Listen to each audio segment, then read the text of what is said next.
Generation 8 is pretty much over, and in the 3 years that it was out, we had a mixture of positivity and negativity. It all pretty much starts off in Pokémon Sword and Shield, till the most recent release of Pokémon Legends Arceus. I'm going to be getting through my final thoughts on each one of these main series releases from Gen 8, addressing anything positive or negative. Generation 8 certainly has been a journey, and I have a lot to say about each title, or set of titles I should say. So yeah, let's pay one more last homage to Gen 8 by starting with Sword and Shield.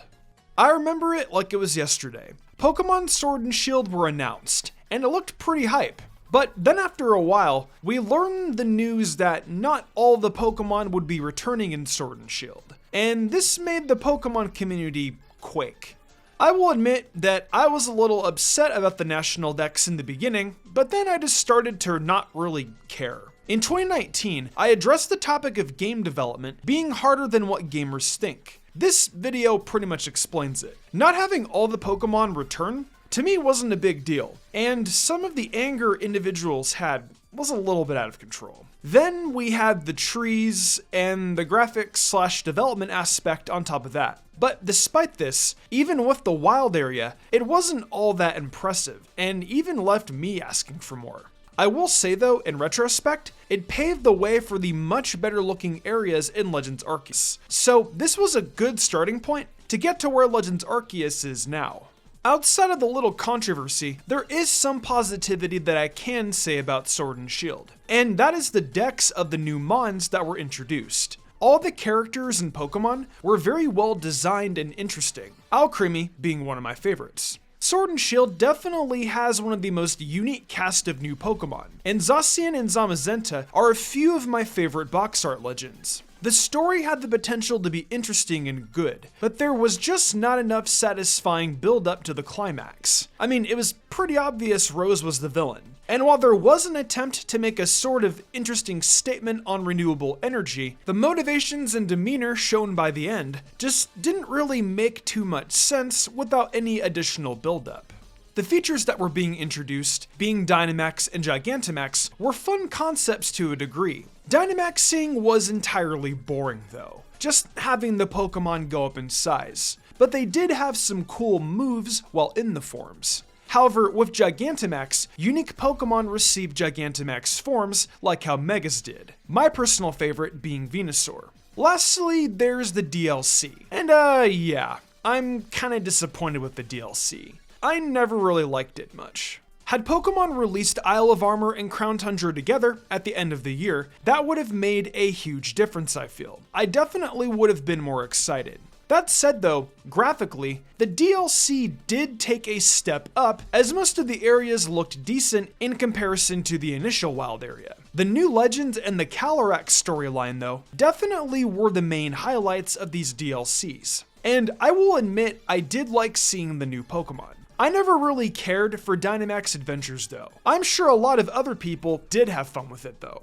Next up, we head to November of 2021, where we hit the release of Pokemon Brilliant Diamond and Shining Pearl. In the beginning of 2021, I remember these games were revealed, and I admit I wasn't all that excited for the chibi style. However, it grew on me, and I can say it did for some others as well. When it comes to BDSP, a lot of the stuff I have to say is positive. I liked going back to Sinnoh again and really enjoyed the Grand Underground feature. I'm sure a lot of you guys had as much fun there as I did. I think I can safely say a lot of hours were probably spent there. These remakes actually were developed by Ilka, and thus they have been the first company outside of Game Freak to develop a main series Pokemon game. Now, BDSP definitely could have used more polishing up before launch. But that's a problem with the games industry as a whole. I remember the few updates we had to install in the beginning, and then not to mention all of the glitches. Yeah, it was kinda messy. But overall, I will say it is Sinnoh,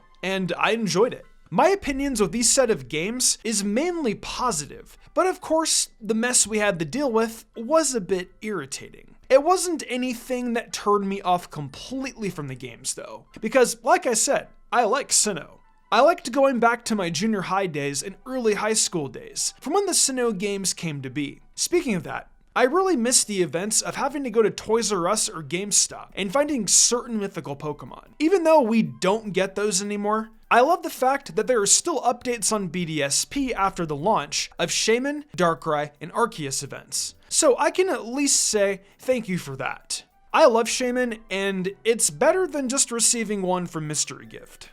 And lastly, we have Pokemon Legends Arceus. What can I say about this game that I haven't said already? Love this game. I can safely say it's one of my favorites in the entire franchise. It offered such a new approach to playing Pokemon that has never been seen before. The aspect of being open world and being able to just throw a Pokeball at a Mon while it's preoccupied doing something else is still crazy to me.